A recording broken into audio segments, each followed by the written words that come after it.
মাদ্রাসা বোর্ডের ছেলে মেয়েদের পরীক্ষা খুবই ভালো হয়েছে। তোমাদের প্রত্যেকেরই ফিডব্যাক পেয়েছি, অত্যন্ত খুশি আমি। তোমাদের ভালো পরীক্ষা হলে আমি তো আনন্দিত হবই। তোমরা এত এত ফিডব্যাক দিচ্ছ, তার জন্য ধন্যবাদ। এবার তোমরা যারা আগামীতে উচ্চ মাধ্যমিক পরীক্ষা দেবে, ওয়েস্ট বেঙ্গল বোর্ডের যারা স্টুডেন্টরা রয়েছে, এই প্রশ্নটা কিন্তু ফাজিল এক্সামিনেশন অর্থাৎ মাদ্রাসা বোর্ডের পরীক্ষার প্রশ্নপত্র।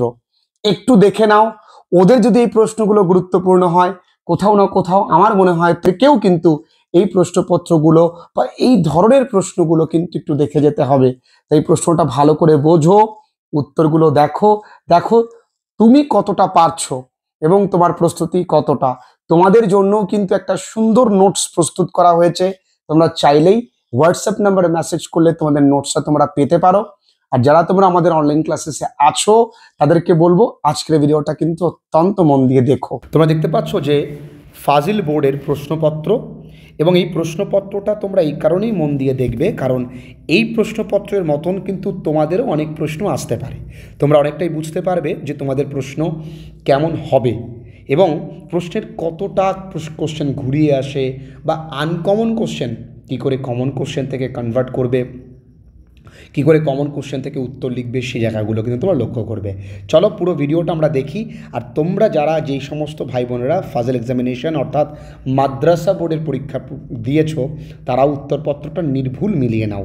দেখবে একদম প্রথম দিকে এমনটা দেওয়া থাকবে যেখানে 15 মিনিট বলা থাকবে তোমাদের কোশ্চেন পেপারটা পড়বার জন্য এবং subject, registration number, roll number ইত্যাদি লিখবার জন্য, এবং বড় বড় করে লেখা রয়েছে সুন্দর করে যে নিজের ভাষায় কিন্তু উত্তরটা লিখতে হবে, যেন পরীক্ষক বুঝতে পারে যে তুমি একা লিখতে পারো।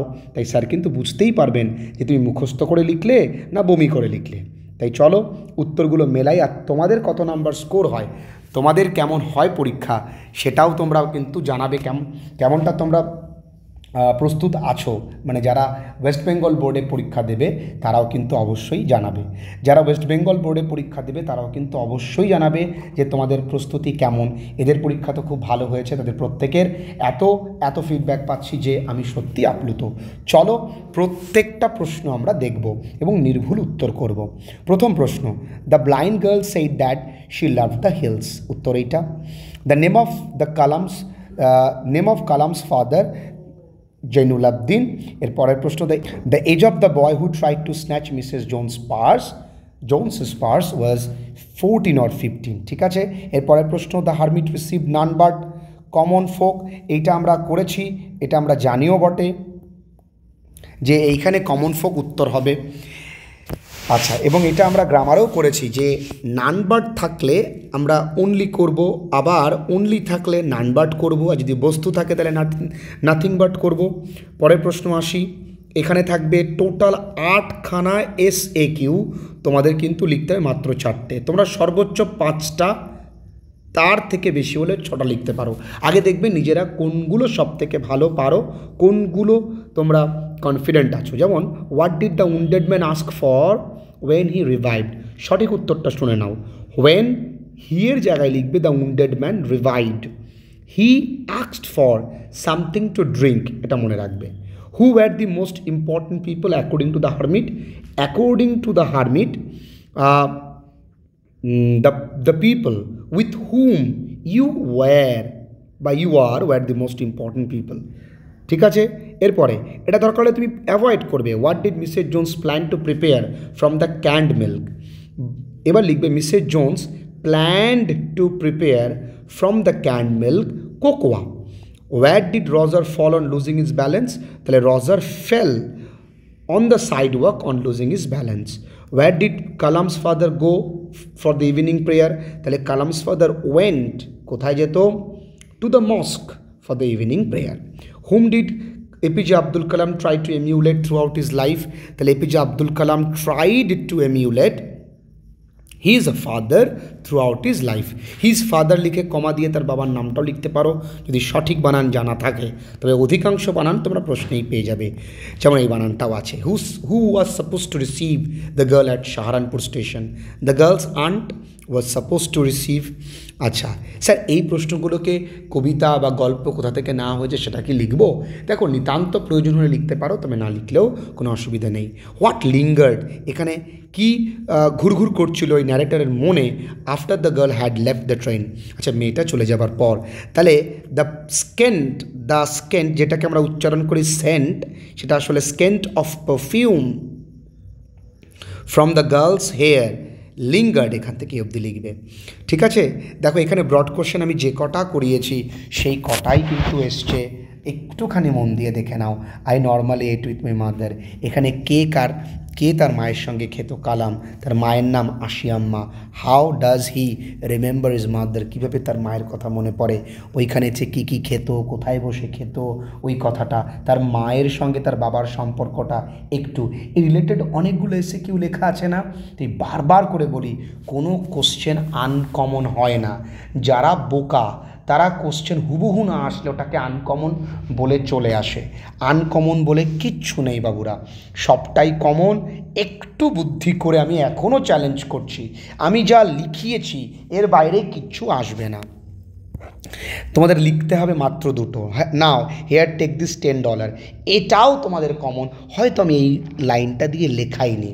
কে বলেছিল? কেন তাকে $10 দিয়েছিল? 1 নম্বরের জন্য, to buy a pair of blue shoes. What attitude of the speaker has been revealed here, ওই বক্তার কী ধরনের অ্যাটিটিউড এখানে প্রকাশ পেয়েছে। আরে বাবুরে, এটা তো মাদারলি অ্যাফেকশন, ওই মহিলাটির মাদারলি অ্যাফেকশন। মনে আছে আমি তোমাদের লিখিয়েছি it's a more San, same জায়গা, একটু লাইনটা বদলে দিয়েছে। বারবার করে বলি, পরীক্ষায় কিছু ছেড়ে এসো না বোকামি করে। হেয়ার কাম সামওয়ান রানিং, বক্তাকে কে আসছিল? How was the person who came running taken care of, কীভাবে তার যত্ন নেওয়া হয়েছিল। এটাও how the wounded man was nursed, এটাও লেখানো। 3টে প্রশ্ন কমন। ও হাউ লাকি ইউ আর, এটাও common. Who is the speaker here, who is you refer to, why is this person spoken to being called lucky. ওই যে মুসৌরিতে যাবে, আবার অক্টোবর মাসে যাবে, ওই ডেসক্রিপশনগুলো একটু তোমায় বলতে হবে। এবার আসি কবিতার প্রশ্ন। The root needs to be pulled out of the anchoring earth, the soldier's pillow is made of fern, the darling birds are shaken by rough winds in May, the cricket song. জানো তো মাধ্যমিক এবার দিয়েছিল একটা ঋতু দিয়ে তার আগে কি হবে? ঋতুর আগে ইন হয়। যাই হোক, the cricket song rises from the stove. এবার দেখো, who is the poet of the poem the poetry of earth, এখানে জানি John Keats. Which season sir, এখানে লিখতে পারি যে summer and winter seasons are mention in the poem, এখানে হুইচের জায়গায়। হোয়াট অ্যাডজেক্টিভ, এখানে দুটো অ্যাডজেক্টিভ ব্যবহার করা হয়েছে, একটা টেম্পারেট, একটা লাভলি, এই দুটো। তা লিখতে পারি টেম্পারেট অ্যান্ড লাভলি, বা the adjectives temperate and lovely the poet uses to describe the beauty of the poet's friend. How long does the poet expect his friend to live? তাহলে as long as man can breathe and eyes can see। শেষ দুটো line এই কবিতার ভীষণ গুরুত্বপূর্ণ। এটা বাদ দিলে কি আছে? সে কেন পেল হয়ে গেছে? Because his line dead on the green valley under the sun rays. What is seen on the side of the soldier? 2 bullet wounds. What does a tree absorb? A tree absorbs air of sunlight, air and water. Which part of the tree is the most sensitive? বলো। প্রত্যেকটা লেখানো, একদম ভয় পাওয়ার কিছু নেই। তোমাদেরও প্রশ্ন খুব সহজ আসবে। He rest at ease beneath some pleasant weed. Who's he, এখানে হিটাকে আমরা জানি grasshopper. Why does he need to rest, কেন? কারণ he is tired out of fun, তাই না? এটা আমরা জানি। এটা আমাদের এসএকিউতে লেখানো। কীভাবে সে কন্ট্রিবিউট করে, অর্থাৎ গ্রাসহপারের কথাটা এখানে বলতে বলেছে, সেইটা যে আমরা লিখব, তাই না? এখানে কিভাবে আমরা একদম বারবার করে বলেছি লাস্ট দুটো line, as long as man can breathe and eyes can see, so long lives this and this gives life to thee. এটা ভীষণ গুরুত্বপূর্ণ প্রশ্ন, দুটোই কমন চলে এসছে। This alone won't do it, এটা আমাদের নোটস বা আমাদের পিডিএফ নোটস যেটা পশ্চিমবঙ্গ জুড়ে ছেলেমেয়েরা নিচ্ছে, সেইখানে আমাদের দেখবে প্রত্যেকটা কোশ্চেন আমাদের নোন আসবে, ইভেন গ্রামারও। আচ্ছা, আর soldier very young lies open mouth, এটাও দেখো তোমাদের জানা। How does the soldier feel comfortable in the eternal self, কী করে এখানে অ্যান্টি অ্যাটিটিউড, যাই খুশি এটা লিখবে। এবার আসো চুবুকপ থেকে প্রশ্ন, মানে আমাদের প্রশ্ন দি প্রপোজাল থেকে। এখানে চুবুকপটা আগে পড়লো মাথায়, the setting of the play. এখানে আমরা জানি Chubukov's drawing room.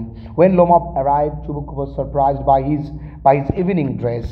The worst of Lomov's physical problem, এখানে যদি পালপিটেশন দিত তাহলে তোমরা কিন্তু ঘাবড়ে যেতে। এখানে দ্য ওয়ে হি স্লিপস হবে। নাডিলিয়া claim that Guess was like a cab horse, worn out cab horse, মনে আছে? এবার এখানে দেখো বারবার করে বোঝাই, তোমরা একটা কোশ্চেনটা কমন পেয়েছো, খুব ভালো, ঠিক আছে। Describe the character of Lomov. এবার একটু দেখো তো, he has come to borrow money, shunt give him any. এই জন্য বারবার করে বলি একটু টেক্সটটা পড়ো। এখানে হু ইজ দ্য স্পিকার, কে বলেছে কথাটা আমরা জানি, চুবুকপ বলেছে যে ম্যাডাম আমার পয়সা নিতে এসছে, আমি দেবো না। এখানে কেন তিনি বলেছিলেন যে লোমভ একটা প্রপোজাল নিয়ে এসছে, বারবার করে হেজিটেট করছিল to express his heart's wish, তাই জন্য তিনি বলছেন, মনে হচ্ছিল হি ডাউটেড যে Lomov has come to borrow money, কিন্তু তিনি দেবেন না। আচ্ছা, what feature of his character, তার মানে তোমরা কি বলো এখানে 3 নাম্বার যে আমরা চুবুকপের চরিত্র সেটা কি কোথাও না কোথাও একই তো, তাই ছেড়ে এসো না বাবুরা, ছেড়ে এসো না। আচ্ছা, এবার গ্রামার সেকশনে আছি। He led him down the hall, তাহলে he was led down the hall by her, she আছে, she led him. He said it has grown, তাহলে he said that it had grown slowly consuming the earth, আমরা এই স্লোলিটাকে slow growth করেছিলাম। Shut up or I will shoot you like a partridge, do or die যেমনটা করেছো। If you do not shut up I will shoot you like a party. She was silent. Was not she silent? জিজ্ঞাসাবোধক চিহ্ন। Squeezer is better than geese, তাহলে geese is not as good as a squeezer। আমরা যে 30টা set করিয়েছি বাবুরা, সেই 30টা set মন দিয়ে করলে এগুলো সব কটা পাবে। He sleeps in sunlight peacefully। আচ্ছা, all the answers being different, the Tsar agreed with none, and none of them and gave the reward to none। এখানে একটা ভুল হয়েছে। আচ্ছা, the poetry of earth is never dead, এখানে dead হবে উত্তরটা। এবার দেখো আনসিন, আনসিন কত সহজ, মানে না বুঝলেও তোমরা কিন্তু পারবে। আনসিন হচ্ছে উচ্চ মাধ্যমিকের রক্ষা কবচ। সচিন তেন্ডুলকার ওয়াজ, আর এই আনসিনটা তোমরা ভিডিওস দেখবে, এই আনসিনটা আমি রিসেন্ট করিয়েছি। Was afraid of breaking down in front of Yuvraj Singh. Sachin Tendulkar ভয়ে ছিল যে তিনি ভেঙে পড়বেন যুবরাজ সিংয়ের সামনে।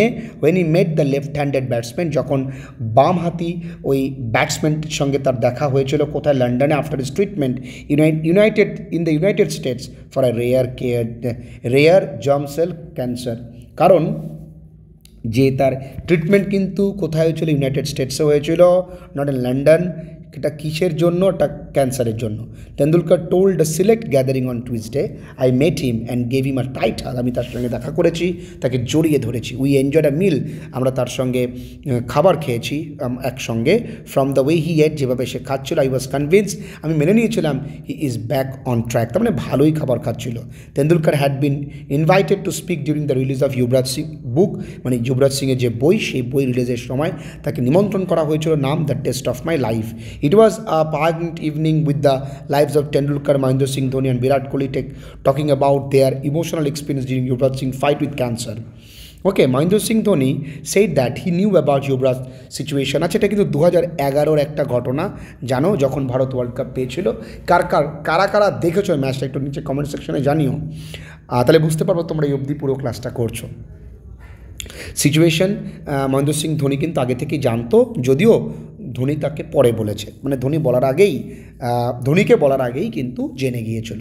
Kohli remembered how during the world cup he had gone to, Kohli মনে পড়ে কীভাবে যুবরাজ সিংয়ের ঘরে যেত, অ্যান্ড ফাউন্ড হিম কাফিং, দেখতো সে কাশছে আর লট প্রচুর, and medicines were lying on the table, medicine পড়ে আছে টেবিলের ওপরে। আই আস্কড হিম, আমি তাকে জিজ্ঞাসা করেছিলাম, পাজি ওয়ার আর ইউ কাফিং সো মাচ, পাজি তুমি কেন কাশছো, and he replied he had cancer, তিনি বলতেন আমার ক্যান্সার হয়েছে। কোহলি সাইড, কোহলি বলেছিল, I thought it was his habit of fooling around with people, হয়তো মানুষকে বোকা বানিয়ে বেড়াচ্ছে ভেবেছিল, কারণ অভ্যাস ছিল, he was very flamboyant, very jovial মুডের একটা মানুষ ছিলেন। I told him not to joke and left the room, আমি বলেছি মজা করো না, ঘর থেকে চলো বেরো, খেলতে হবে। ট্রু ফলস দেখো, Yuvraj Singh was being treated in London, না এটা কিন্তু ফলস, ইউনাইটেড স্টেটসে হবে। Yuvraj Singh left handed batsman, true. Mahendra Singh Dhoni first came to know, এটাও ফলস, যুবরাজ সিংয়ের কাছ থেকে তিনি জানতে পারেননি। ওকে, যুবরাজ হার্ডলি এট, না এটাও ফলস। তাহলে সবকটা ফলস, একটা ট্রু। তাই এই সূত্র মেনে নেবে না যে সব ট্রু দেবো সব ফলস দেবো, একটু 3-4 বার পড়লেই নিজেরা বুঝতে পারবে। আচ্ছা, what was Tendulkar afraid of when he met Yuvraj in London? তাহলে ওয়েন হি এর জায়গায় লিখবে Tendulkar met Yuvraj in London, এটুকুনি একা একা তোমরা তো লিখতেই পারবে একদম, বা প্রথম লাইনটুকু লিখে দিলে তেন্ডুলকার ওয়াজ অ্যাফ্রেড এই অবধি লিখলেই হয়ে গেল, বা এতটুকু লিখলেও হয়ে গেল, কোনো ব্যাপার না। 2 নাম্বার একটু বেশি করে দেবে। What is the name of Yuvraj book? The name of Yuvraj book is the test of my life. Name some of the guest who are present, তাহলে some of the guest who are present at the book release, আর বলে লিখবে মহেন্দ্র সিং ধোনি, তোমার Virat Kohli, Sachin Tendulkar. How did Kohli react when Yuvraj told him about he had cancer? তাহলে when Yuvraj told him he had cancer, Kohli এই জায়গাটা লিখলেই হবে